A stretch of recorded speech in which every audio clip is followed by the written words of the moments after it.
Bonsoir à tous et bienvenue dans ce 20h. Voici les titres de l'actualité de ce mardi. Troisième édition du Black History Art. Les artistes gabonais instruisent sur les questions entrepreneuriales et la responsabilité sociale de l'artiste.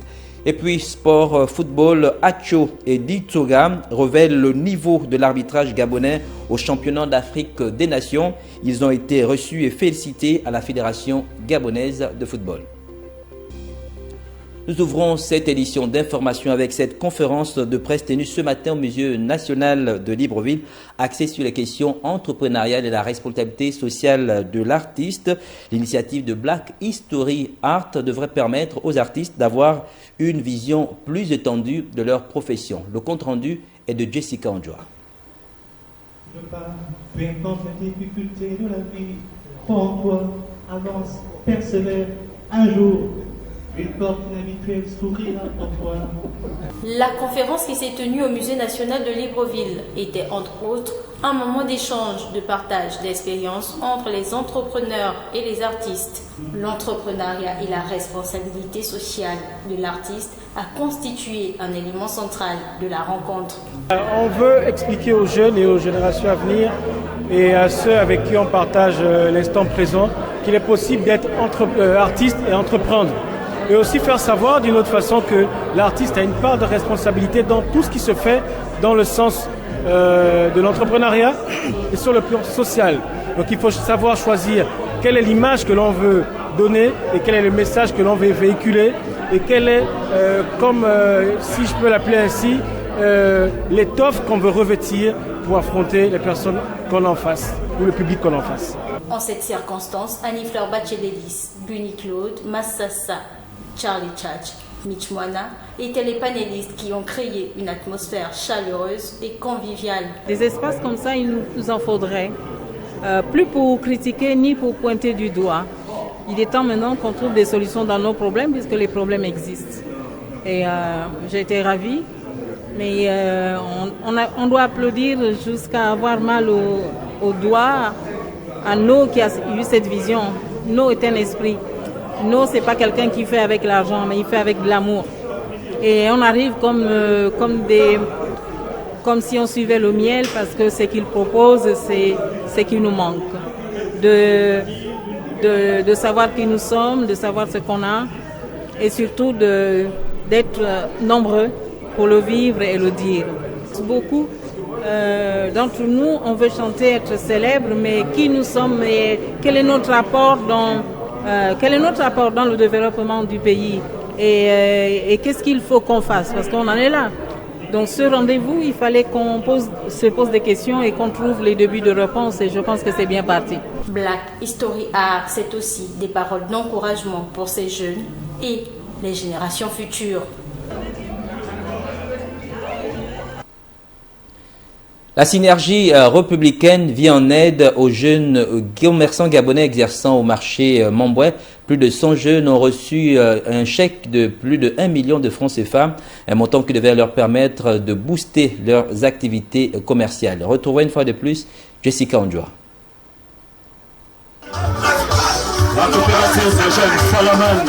Les Falaman qui exercent dans les activités génératrices de revenus du marché de Petit Paris de Libreville ont bénéficié d'un fonds d'aide d'une somme de 1 million de francs CFA. Ils se sont constitués en groupe de 10, soit près de 100 personnes. La joie est immense. Falaman, c'est quelqu'un déjà qui se débrouille pas mal. Bon, qui n'attend pas de ce qu'un homme doit lui remettre. C'est quelqu'un qui se cherche aussi. Je suis vraiment satisfaite déjà pour le geste que Monsieur Bélix a eu à faire. C'est vraiment pour un encouragement, qu'il continue pour nous encourager là-dedans. On ne cessera comment le remercier déjà parce que grâce à ça, ça nous motive de travailler plus et en plus. Et notre souhait, c'est d'avoir une vie modeste pour que demain on ait plus de moyens pour pouvoir mieux travailler désormais. Le souhait, c'est de le multiplier de plus encore et encore et avoir une vie modeste si possible. Le but de cette rencontre est de promouvoir l'entrepreneuriat auprès des hommes et femmes commerçants. Comme vous avez vu dans les t-shirts, ce sont des Falaman. Ce sont des jeunes qui sont à la quête de la réussite. Maintenant, il faut des sponsors. Et la synergie à travers Wabuna est là pour subvenir et sinon aider ces jeunes-là à pouvoir améliorer leur activité. C'est pour ça que ce matin, nous sommes arrivés fortement pour essayer de promouvoir leur activité. Le message, c'est de venir, pas en aide, mais d'accompagner la politique du chef de l'État. Parce qu'aujourd'hui, nous voyons très bien que tout le monde pointe du doigt à l'État, or que nous aussi, dans nos bas quartiers, nous, en tant que leaders, nous pouvons venir en aide à ces jeunes-là. C'est pour ça que la synergie républicaine est venue ce matin dans le marché rencontrer les jeunes Falaman pour essayer de soutenir un peu financièrement leurs activités. Et il y a un suivi qui va se mettre derrière ça. Parce que tout ce qui a été remis aujourd'hui va obligatoirement avoir gain de cause. Épargner pour mieux réaliser mes rêves est le thème retenu en termes de motivation pour un meilleur développement du pays.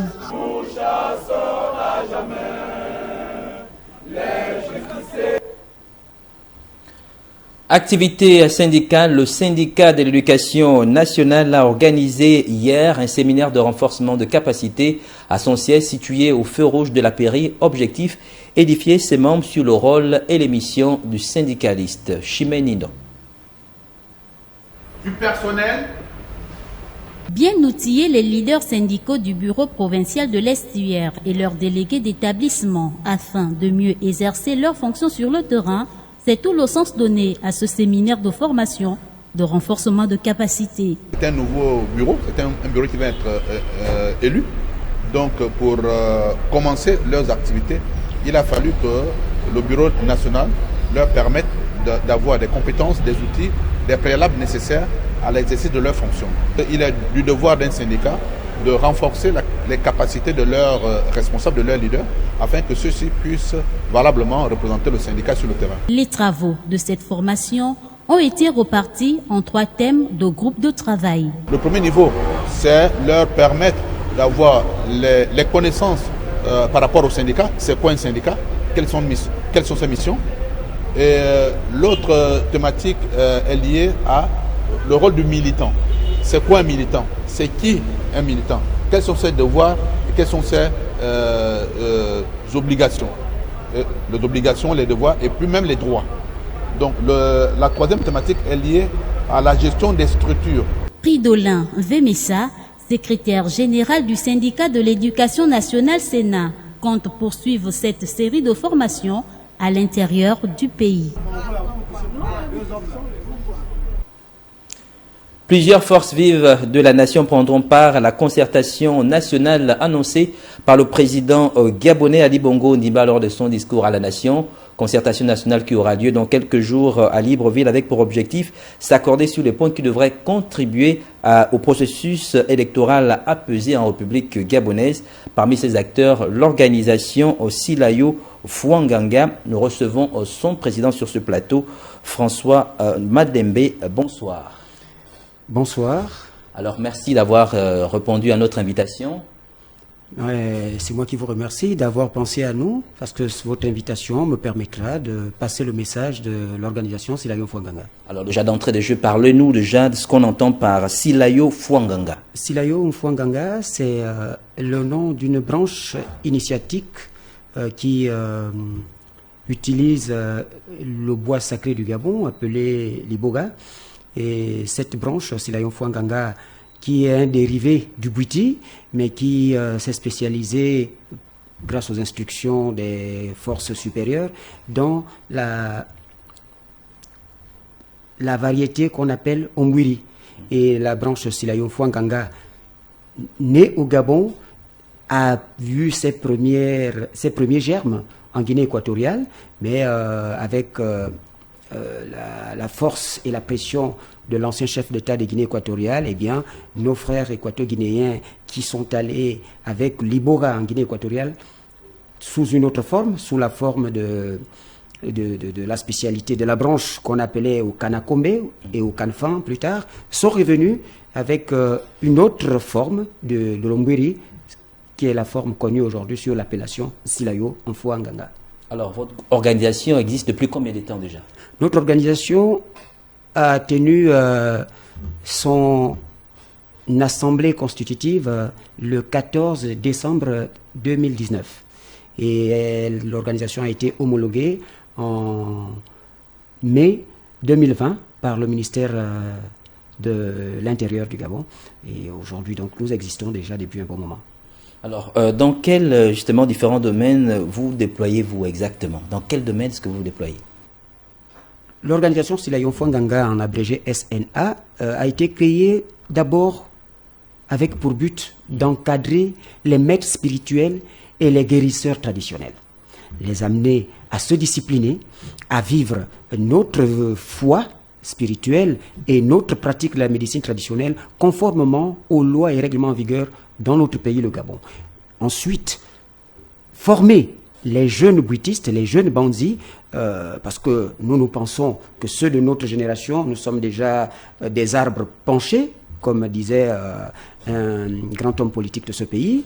Donc nous pensons que la formation regarde beaucoup plus les jeunes générations et que nous devons les former, nous devons les enseigner, étant donné que le bouddhi a servi à nos anciens, à nos ancêtres d'école d'enseignement, d'école d'acquisition de connaissances, d'école d'acquisition de techniques, nous permettant à ces gens-là, à tous comme nous, de vivre. Nous avons des spécialisations professionnelles dans le... Est-ce que vous pouvez nous parler de ces spécialisations professionnelles dans le cadre justement de votre cercle? Par exemple, l'art oratoire est une spécialisation. Par exemple, la médecine, c'est une spécialisation. L'art de la guerre, l'art de la chasse, la forge et l'art de la pêche et bien d'autres encore. Ce sont des domaines qui permettaient à nos ancêtres de vivre correctement. Alors on apprend dans un temple où il y a une école, il y a une structure vraiment bien élaborée où c'est justement dans les temples que toutes ces connaissances-là sont, on va dire, dispensées aux différents candidats. Le bouddhi est une école. Le bouddhi étant une école, il y a des classes. Nous faisons nos classes et c'est pourquoi le bouddhiste est quelqu'un qui passe des étapes ou des grades, ou qui fait ses classes. Il y a la classe primaire, qu'on appelle simplement Bandi, d'autres vont commencer par appeler Kamboué, et ensuite, il y a la classe secondaire, où tu es Nganga, Nganga pas guérisseur, mais Nganga, c'est un rang dans la pratique du bouddhi. Et quelle différence faites-vous entre un Nganga et un guérisseur? Quelle différence faites-vous? Non, Nganga, Nganga, c'est le nom qu'on a donné aux guérisseurs. D'accord. Chez les Massango, par exemple, Ngang. Chez les Fans, Ngang. Or, Nganga, du bouddhi, Nganga, c'est celui qui a passé une étape où, par exemple, chez l'Omwiri, ici à l'estuaire, par exemple, vous avez passé l'étape du Kamboué et vous êtes Nganga, donc à la porte du Nima. Hein, vous pouvez déjà travailler, vous êtes, j'ai envie de dire, si c'est dans l'armée, vous êtes un capitaine à la limite. Vous pouvez déjà mener des troupes. Et puis vous devenez Nima. Vous voyez, quand vous êtes Nima, vous êtes un... Et c'est quoi un Nima déjà? Un Nima, c'est un maître plein. Un maître plein, ça veut dire il a fait toutes les classes? Il a fait toutes les classes. Il peut être détenteur, il peut se réclamer être détenteur de certaines puissances, de certaines forces, et même maîtriser la communication avec l'au-delà sans avoir besoin d'intermédiaire. C'est ça le Nima. Et ce Nima, si il est médecin traditionnel, il est guérisseur, Nima guérisseur, tous les Nimas ne sont pas des médecins traditionnels. Il y a des Nimas qui sont simplement des maîtres spirituels spécialisés dans l'enseignement, spécialisés dans la formation dans certains domaines, spécialisés dans l'art de la maîtrise des objets que nous utilisons dans le bouddhi, dans l'art de la maîtrise des moyens de gagner nos vies. Par exemple, l'agriculture. Et même, aujourd'hui, le Nima peut orienter quelqu'un à bien faire ses classes, bien faire ses études. Oui, ça aussi, on peut le prendre dans le bouddhi. Vous êtes formé, on vous injecte spirituellement, avec notre force mystico-spirituelle, des aptitudes qui vous permettront d'acquérir facilement les connaissances qui vous ont inculquées par vos professeurs. Si vous suivez correctement, voyez, vous sortez peut-être pas toujours le major, mais vous ne serez jamais absent parmi les admis. Alors François Mabende, est-ce que vraiment pour atteindre le niveau des Nima, on n'a pas besoin de certains sacrifices? Tout est sacrifice, pas sacrifice humain. Ah, d'accord. Tout est sacrifice. Quand vous allez à l'école, c'est un sacrifice. Vous sacrifiez votre temps. Les parents ont sacrifié votre temps. Le temps que vous serez resté là, peut-être à nettoyer la maison, faire la vaisselle et tout. Ils ont sacrifié ce temps-là pour vous envoyer à l'école. Ils ont payé. Ce sont des sacrifices. Le Bouiti également a des sacrifices. Alors, Moi, à ce niveau, quel serait le sacrifice pour atteindre le niveau de Nima? Le sacrifice à consentir pour atteindre ce niveau de Nima? Déjà, rien que consommer le bois sacré Libora lors de l'initiation, c'est déjà un grand sacrifice parce qu'on ne consomme pas l'Ibora qui veut. Nous, on a l'habitude de dire dans le Bouiti qu'on ne mange pas l'Ibora de gaieté de cœur. On mange l'Ibora avec les larmes aux yeux. Donc, on fait un sacrifice. Et d'ailleurs, c'est ça le premier sacrifice. Ensuite, il y a la soumission à la discipline du Bouiti. Ça, c'est un autre sacrifice parce que lorsque vous décidez, vous acceptez de vous soumettre à la discipline du Bouiti, vous êtes tenté parfois de vous rebeller à certains moments. Mais vous vous sacrifiez, vous consentez à vivre, pour ne pas dire à subir, cette discipline jusqu'à ce que vous atteignez le rang de Nima. Que vous faites des sacrifices quand vous allez jusqu'à comprendre la forêt. Ça, c'est un grand sacrifice parce que vous prenez, je prends mon cas, j'ai fait 5 ans. Dans la forêt? 5 ans pour apprendre à comprendre la forêt. Je dis oui, dans la forêt, parce que ces 5 années, pendant que j'apprenais la forêt, pendant ces 5 années, j'ai dû passer 3 d'entre elles sans toucher à une voie goudronnée. Donc, je ne connaissais que la piste de là où était mon maître spirituel et la forêt où on allait faire les travaux. 3 années, c'est des grands sacrifices. Et c'était déjà à un âge où j'ai fait ce sacrifice-là, j'avais déjà près de la trentaine. Donc, c'est des grands sacrifices. Mais c'est quoi concrètement, comprendre la forêt? C'est quoi pour vous, comprendre la forêt? Qu'est-ce que c'est concrètement?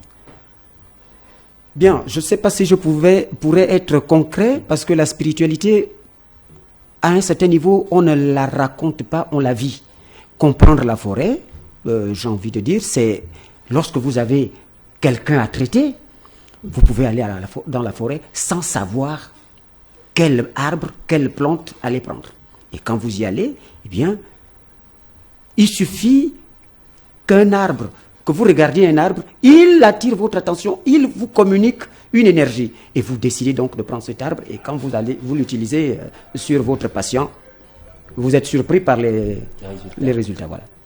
Alors, François Mabende, le Gabon, d'ici quelques temps, va connaître, on va dire, un nouveau moment décisif de la destinée de la nation avec les prochaines élections générales, mais avant la concertation nationale qui aura lieu le 13 février prochain. Quelle sera votre contribution lors de cette grande messe? Bon, déjà, je suis au regret de vous annoncer que le Gotha politique gabonais a refusé d'inclure la société civile dans cette concertation. C'est de bonne guerre. Ils estiment que les politiques sont seuls capables de résoudre les problèmes. Bon, parce qu'ils pensent que la crise actuelle au Gabon n'est qu'une crise politique, mais je regrette. La crise actuelle, elle s'étend partout, dans tous les domaines du pays. Donc la SNA, Silayo Fouanganga, ne va pas prendre part à cette concertation. Et puis, la concertation, ça c'est mon observation, et je n'ai pas peur de le dire, est déjà biaisée. Parce qu'on ne peut pas dire qu'on va se concerter, on va dialoguer, alors on veut déjà mettre en place certains organes qui vont faire l'objet des discussions lors de cette concertation. Voyez-vous? Je prends le cas du CGE qu'on veut déjà mettre en place. Pour vous, pourquoi est-ce que c'est biaisé? On met la charrue avant les bœufs. C'est déjà biaisé quand vous mettez la charrue avant les bœufs. Puisqu'on va discuter des élections, alors l'organe qui va se charger de l'organisation des élections sera l'objet des discussions. Donc on ne peut pas déjà mettre en place cet organe. C'est en fait comme pour dire aux gens à qui on donne déjà les postes dans cet organe, pour dire non, adoucissez-vous, n'allez pas être trop virulent là-bas, vous avez déjà votre part. Vous voyez, ce sont des calculs politiciens. Alors, que pensez-vous du fait que la société civile ait été écartée justement de cette concertation? Est-ce que vous pensez que ce serait finalement ou véritablement un manque à gagner de la part des autorités qui devraient bénéficier de la contribution justement de cette société civile? Le manque à gagner n'est pas seulement à cause de la concertation. Le manque à gagner est la raison pour laquelle l'organisation Silayo Fouanganga a pris son bâton de pèlerin.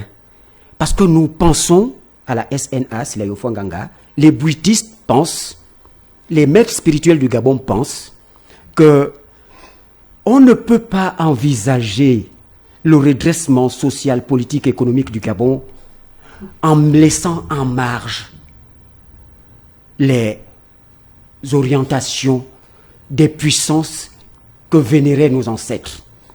Si nous les laissons en marge, nous courons droit au mur. Ce ne sont pas les projets qui manquent dans ce pays. Ce ne sont pas les capacités ou l'intelligence, ce n'est pas la matière grise qui manque dans ce pays. Mais pourquoi il y a autant de blocages depuis près de 50 ans, plus de 50 ans? Pourquoi il y a autant de blocages? Mais parce qu'on a mis de côté les vraies puissances. Et quelles sont ces puissances?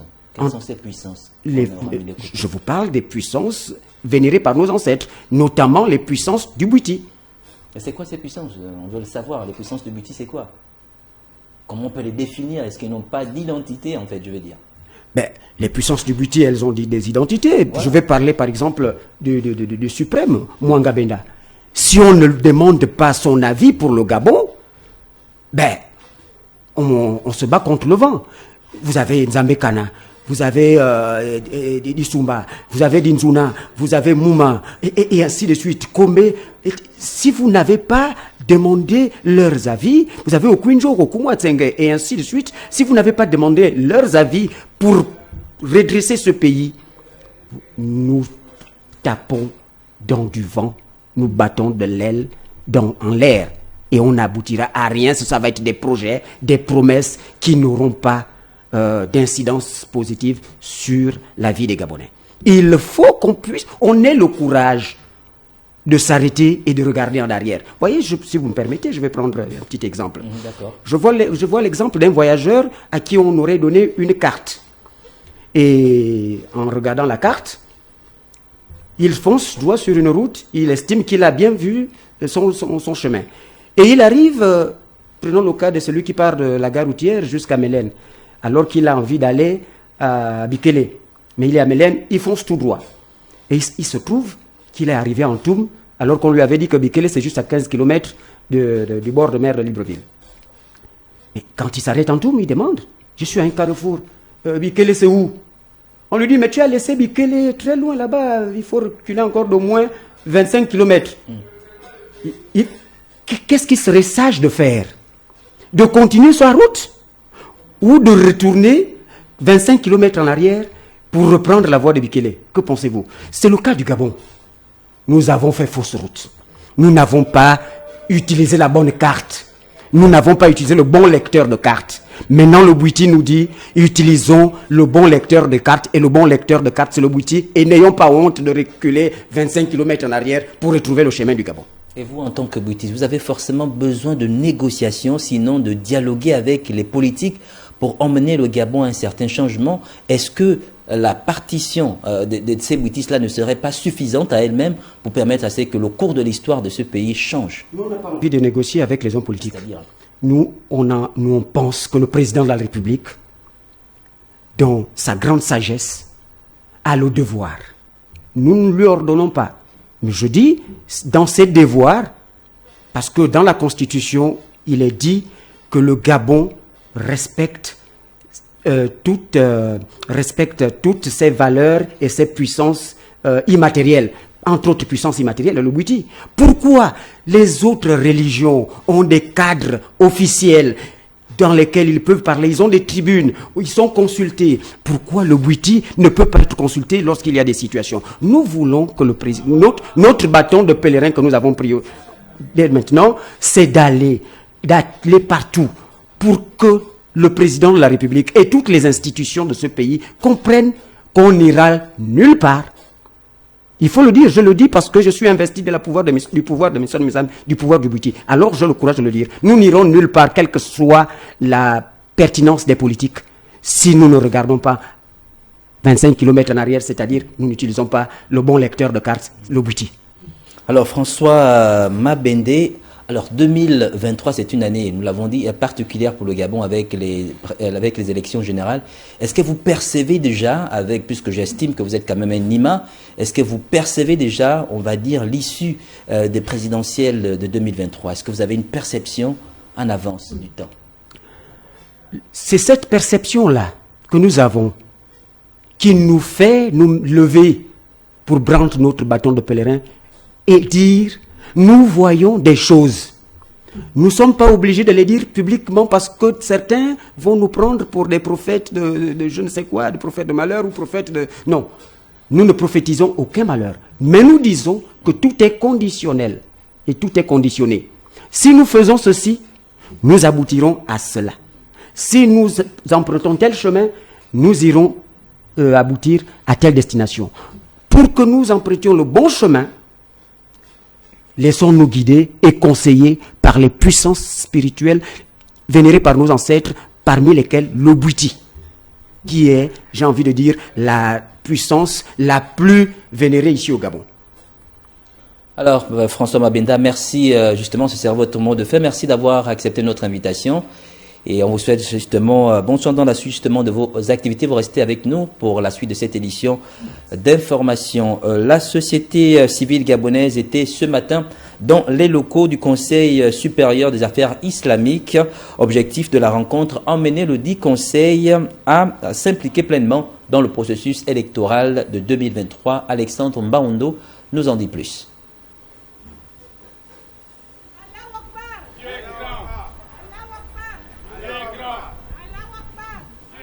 Après l'archevêché de Libreville et l'église évangélique du Gabon, le tour est revenu au Conseil supérieur des affaires islamiques de recevoir la société civile gabonaise.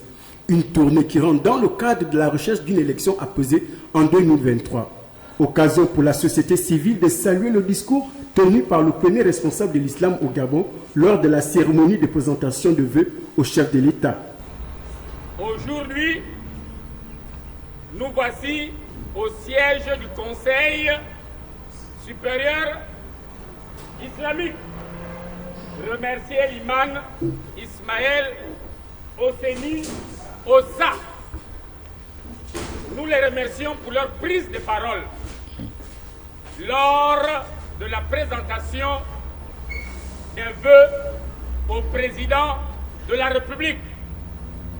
Le message livré ce jour par les responsables religieux a trouvé l'assentiment du peuple gabonais.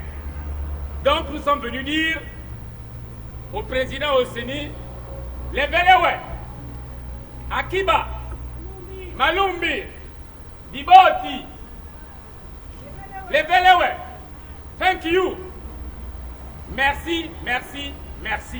La dite société civile a profité de la rencontre pour interpeller les chefs religieux et les politiques sur la vie chère auquel les Gabonais font face au quotidien. La vie chère. Comment peut-on acheter un régime de banane au Gabon à 10 000 francs? 5 doigts de banane à 2 000 francs. On ne mange même plus ce que nous cultivons parce que ça coûte très cher et plus cher. Nous mangeons des embaumés alors que Dieu nous a donné une terre pour cultiver, pour élever, pour nous nourrir. Nous avons des fleuves, nous avons 800 mètres de côte. Mais les Gabonais ne profitent pas de ce que Dieu nous a donné. Cette visite au Conseil supérieur des affaires islamiques a été une aubaine pour les 10 acteurs d'inviter le peuple gabonais à aller s'inscrire massivement dans les listes électorales. Je demande à tous les Gabonais, pour les élections qui arrivent, de s'enrôler tous. De s'enrôler tous. Je leur demande de voter tous. Je leur demande de sécuriser eux-mêmes leur vote. Parce que c'est par le vote qu'on libérera le Gabon. Ce n'est pas par les coups d'État, ce n'est pas par les armes. Avec les armes, ça amène toujours plus de violence, plus de morts. Même avec les marches, en train de faire les marches dans la rue, il y aura encore des morts. Nous ne voulons plus ça. Prochaine étape de ce périple citoyen, le siège de l'Alliance chrétienne. La suite de cette édition d'information en prélude à la révision de la liste électorale en vue de prochaines élections générales au Gabon. Lionel Ella Ngonga, président de l'association SOS prisonniers de Gabon, souhaite que les prisonniers qui ne sont pas déchus de leurs droits civils et politiques puissent prendre part au processus électoral. Pour cela, il a adressé un courrier au ministre d'État, ministre de l'Intérieur, Lambert Noël Mata. Chemin Nindon a recueilli ces propos que je vous propose de regarder. Au terme de disposition de l'article 26 du Code électoral, certains détenus sont privés de leurs droits politiques, c'est-à-dire leur droit de vote. Et ces détenus sont ceux qui ont été condamnés pour des faits criminels, d'autres condamnés pour des délits de vol, d'abus de confiance et d'escroquerie. Mais certains d'entre eux, notamment ceux qui sont en détention préventive, la loi leur donne le droit de pouvoir prendre part au scrutin électoral. La loi leur donne également le pouvoir, la capacité de pouvoir voter. Parce que vous savez que le choix politique fait partie de l'action publique de notre pays. Et ces personnes privées de liberté, bien qu'étant emprisonnées, ont toujours leur mot à dire dans le choix des dirigeants de notre pays. Raison pour laquelle nous avons interpellé le ministre de l'Intérieur et nous avons également proposé que les autres administrations, notamment l'administration pénitentiaire, le ministère de la Justice, puissent commencer à pouvoir identifier ces prisonniers qui jouissent de leurs droits politiques. Et nous, en tant qu'association, nous sommes partenaires, donc nous sommes disponibles à accompagner les autorités à faire respecter, à faire appliquer le droit de vote aux personnes en conflit avec la loi. Il faut le dire clairement qu'habituellement les personnes incarcérées n'ont pas pour habitude de voter. La preuve c'est que depuis lundi 6 février que SOS Prisonniers parle du droit de vote des personnes incarcérées. Ça c'est comme si c'était un mystère pour certains. On nous interpelle que quoi? Donc ceux qui sont en prison peuvent voter. Donc c'est un peu la méconnaissance du droit de certains citoyens qui pensent qu'être en prison vous prive de votre capacité électorale. Donc nous espérons que notre courrier va avoir une suite favorable et que nous allons nous mettre au travail avec les autorités gabonaises pour faire respecter ces droits en milieu carcéral. Si jamais ça n'aboutissait pas, nous, au moment opportun, nous allons nous réunir et entamer la stratégie à adopter. La mise en place du Conseil gabonais des élections, le ministre d'État, le ministre de l'Intérieur, Lambert Noël Mata, a procédé il y a quelques jours à l'installation des différents responsables des organes qui devraient examiner les dossiers à l'élection du président de cette structure. Maya Meza pour plus de détails.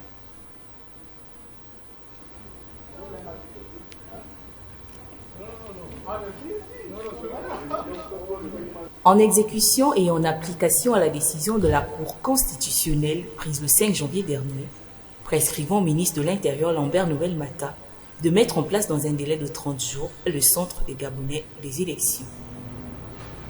Nous avons reçu plusieurs réponses émanant d'un camp politique, celui de l'opposition. C'est ainsi que nous sommes retrouvés le 31 janvier. Nous avons demandé aux responsables de ces partis de se retrouver à nouveau, de se concerter à l'effet d'une transmettre des listes consensuelles. Un délai de 112 heures leur avait été accordé, de les expirer vendredi dernier. C'est donc suite aux nombreuses réponses reçues que le ministre de l'Intérieur a rendu public hier la composition des membres du comité ad hoc et du collège spécial.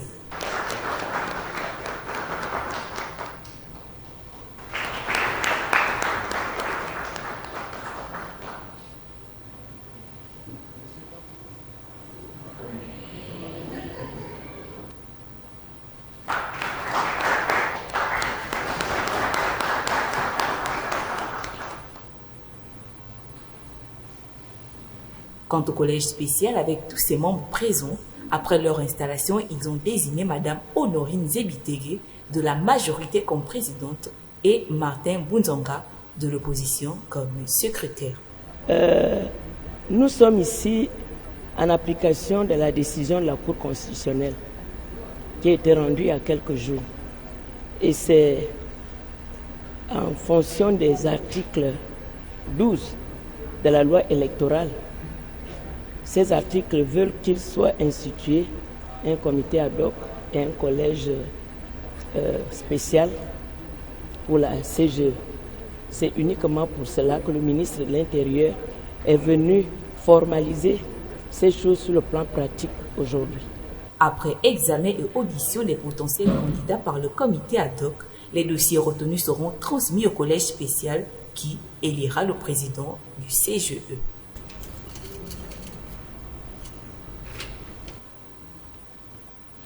Après l'installation des 2 organes qui concourent à l'élection du président du CGE, le conseiller du ministre d'État, le ministre de l'Intérieur, Jean-Éric Nzengi Magala, a fait une importante déclaration portant lancement de l'appel à la candidature pour le poste de président du CGE. Maya Medza. Le ministre d'État, ministre de l'Intérieur, vu la Constitution, vu l'ordonnance numéro 00004/PR/2018 du 26 janvier 2018, ratifiée par la loi numéro 13/2018 du 4 septembre 2018 portant dispositions communes à toutes les élections politiques, ensemble les textes modificatifs subséquents. Vu le décret numéro 00333/PR/du 28 février 2013 portant attribution et organisation du ministère de l'Intérieur, de la Sécurité publique, de l'immigration et de la décentralisation. Vu le décret numéro 0001/PR du 9 janvier 2023 portant nomination du Premier ministre chef du gouvernement. Vu le décret numéro 0003/PR/PM du 9 janvier 2023 fixant la composition du gouvernement. Vu les nécessités de service. Arrête. Article 1er. Le présent arrêté pris en application des dispositions des articles 12 à 12G de la loi numéro 13/2018 du 4 septembre 2018, complétant et supprimant certaines dispositions de la loi numéro 07/96 du 12 mars 1996 portant dispositions communes à toutes les élections politiques en République gabonaise, porte lancement de l'appel à candidature pour le poste de président du bureau du Centre gabonais des élections. Article 2. Les personnes désireuses de se porter candidates au poste du président du bureau du Centre gabonais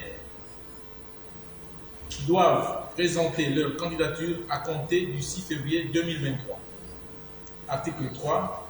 Les dossiers de candidature sont à déposer auprès de la commission ad hoc d'examen des candidatures au plus tard le 8 février 2023 à 12h, dernier délai de rigueur, 6 à la Cité de la démocratie. Article 4. Le présent arrêté qui prend effet à compter de sa date de signature sera publié selon la procédure d'urgence et communiqué partout où besoin sera. Fait à Libreville le 3 février 2023, le ministre d'État, ministre de l'Intérieur. Jean-Gaspard Toutoum Aï s'est exprimé sur les raisons de l'absence de représentants de l'opposition à la mise en place de 2 organes du CGE. Il a donné son avis lors de notre édition d'information de 13h. Regardons. Alors, M. Toutoum, comment est-ce qu'on peut parler de violation du code électoral de l'opposition, en tout cas les acteurs politiques? C'était à Rambourg, il y a cela quelques semaines en arrière, pour vous parler justement des initiatives ou encore des mécanismes qu'il faut mettre en place ou encore qu'il fallait mettre en place pour constituer le nouveau centre gabonais des élections. Et il fallait effectivement que l'opposition puisse constituer, puisse produire des listes sur lesquelles on devrait se concentrer pour pouvoir produire les 2 organes qui ont été installés hier, M. Toutoum. Oui, mais c'est pas parce qu'il y a une réunion qu'il y a eu respect de la loi. Cette réunion n'est prévue dans aucune disposition légale, donc c'est de la courtoisie. Il est clair que le ministre de l'Intérieur, dès lors qu'il saisit les partis politiques pour leur dire « j'ai besoin que vous me désigniez vos représentants, majorité et opposition », attend des partis politiques qui lui envoient une liste majorité et une liste opposition. Je ne parlerai pas de la majorité puisque je ne sais pas comment ils se sont organisés. Il se trouve que les partis politiques de l'opposition ne sont pas parvenus à se mettre d'accord sur une seule liste, je vais dire entre le 16 janvier, date de la réunion avec le ministre de l'Intérieur, et le 30 janvier, date à laquelle le ministre de l'Intérieur les a à nouveau conviés. À partir du 30 janvier, il a donné 72 heures aux partis politiques de l'opposition pour lui donner une liste consensuelle. Le 2 février, il a reçu une liste et une seule. Il se trouve que lorsqu'il sort le 4 février, donc le samedi, la liste des membres de l'opposition, elle n'est pas la liste qui lui a été remise le 2 février. Donc, d'où sort-il ces noms qu'il a rajoutés au titre de l'opposition?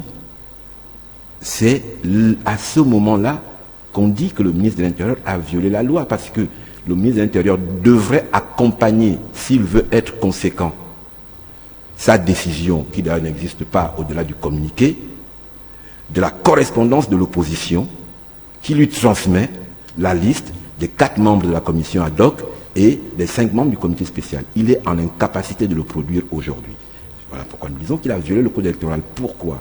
Ce que dit le ministre de l'Intérieur, parce qu'il faut que nous soyons complets, c'est que parce qu'il avait plusieurs listes en face de lui, il a pris ses responsabilités. Mais, vous savez, il y a la loi. Vous la respectez ou vous la violez. D'accord? La loi dit l'opposition envoie une liste au ministre de l'Intérieur. Le 30 janvier, le ministre de l'Intérieur a eu plusieurs listes. Il a convoqué les partis politiques de l'opposition. Il leur a dit, je veux une liste et une seule dans les 72 heures. Dans les délais des 72 heures, une liste lui a été transmise. Ce n'est pas celle qu'il a publiée. Il a violé la loi. Parce que prendre sa responsabilité, ce n'est pas aller choisir Paul, Pierre, Jacques. Parce que je pense que c'est bien. Mais est-ce qu'on ne peut pas dire qu'il a eu quand même ce qu'on appelle le bon sens, M. Aïe, quand il convoque déjà les partis politiques ayant reçu plusieurs listes, et on ne devrait pas déjà avoir plusieurs listes, selon vos propres mots, l'opposition devait produire une liste. Pourquoi avant le 30, il y a eu plusieurs listes qui ont été déposées sur la table du ministre d'État? Pour une raison simple. Dans ce pays, on se trompe et on trompe tout le monde en pensant que l'opposition est une personne morale unique. Il faudrait que nous l'acceptions. Ceux qui ont mis dans la loi le terme opposition ont fait n'importe quoi. Et nous sommes aujourd'hui en face d'un vide juridique. Et ce que j'ai dit au ministre de l'Intérieur, c'était que, en face de la difficulté que vous aviez d'avoir plusieurs listes de l'opposition, si vous aviez voulu respecter la loi, il vous fallait saisir, vous, ministre de l'Intérieur, la Cour constitutionnelle, pour dire je suis en face d'une difficulté. La loi prévoit une liste de l'opposition, j'en ai plusieurs, qu'est-ce que je fais? Non, il s'est autorisé à devenir, je ne sais pas comment dire ça, censeur ou chef de l'opposition pour lui-même choisir qui, parmi les différents membres de l'opposition présents dans différentes listes reçues à différents moments, il allait choisir. Il n'en a pas le droit. Quand on est ministre et qu'on est responsable, on respecte la loi. Il est triste de voir qu'un ministre, dans l'exercice de ses fonctions, commette ce qu'on appelle en droit administratif un excès de pouvoir. C'est de cela qu'il s'agit. Nous abordons la page de sport de cette édition d'information. Pierre Ghislain Acho et Boris Ditsoga, les arbitres internationaux gabonais, ont été récompensés par les dirigeants de la Fédération gabonaise de football après leur brillante prestation à la 7e édition du championnat d'Afrique des Nations qui s'est déroulé en Algérie. Des précisions dans ce reportage d'Herman Malaga Moussavi.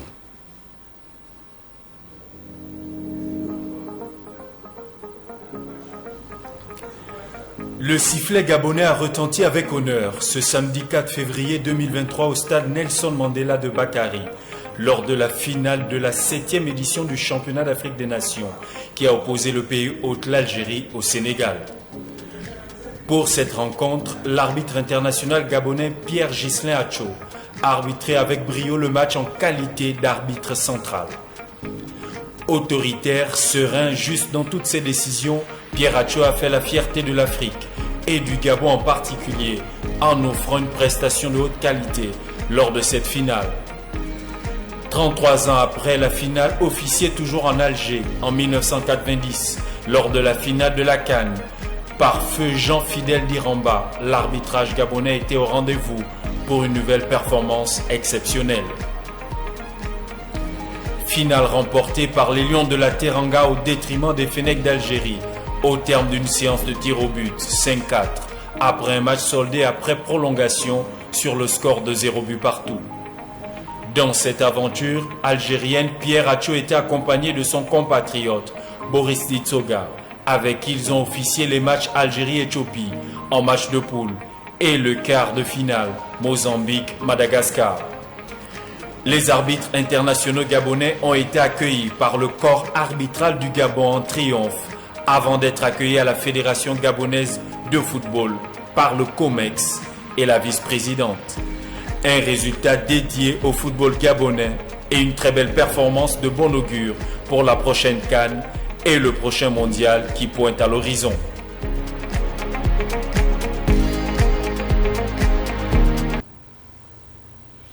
Parlons enfin de la Coupe du monde des clubs qui se déroule actuellement au Maroc et voit la participation des meilleures équipes issues des 6 confédérations de la FIFA. Le Al Ahly d'Égypte va affronter le Real Madrid et le Al Hilal d'Arabie Saoudite sera opposé au Flamengo du Brésil. Voyons tout cela avec Jeremy Goma. Le royaume chérifien est la destination choisie pour abriter la Coupe du monde des clubs pour le compte de cette année 2023. La Coupe du monde des clubs est une compétition de football créée en l'an 2000 par la Fédération internationale de football association. Celle-ci concerne uniquement les équipes championnes des 6 continents des confédérations liées à l'instance fêtière du football mondial. Il s'agit, entre autres, des vainqueurs de la Ligue des champions de l'UEFA, de la Ligue des champions de la Confédération africaine de football, CAF, de la Ligue de l'AFC, de la Ligue des champions CONCACAF et de la Ligue des champions de l'EFC. Le vainqueur de l'édition dernière de cette compétition, le Chelsea Football Club, n'a pas pris part cette saison car le Real Madrid est le dernier vainqueur de la Champions League pour le compte de l'édition 2021-2022. Les poulains du technicien Carlo Ancelotti ont posé leur valise hier au Maroc car directement qualifiés pour les demi-finales mais sans plusieurs de ses cadres. En l'occurrence, son capitaine Karim Benzema, Thibaut Courtois, tous blessés. Alors que le club madrilène va faire son entrée en lice ce mercredi face au champion du continent africain, le Al Ahly d'Égypte, la pression monte pour ses équipes, qui va donc succéder au Chelsea Football Club. Pour le moment, de l'autre côté, l'équipe saoudienne d'Al Hilal, vainqueur en quart de finale contre le Wydad de Casablanca, sera aux prises avec le club brésilien du Flamengo.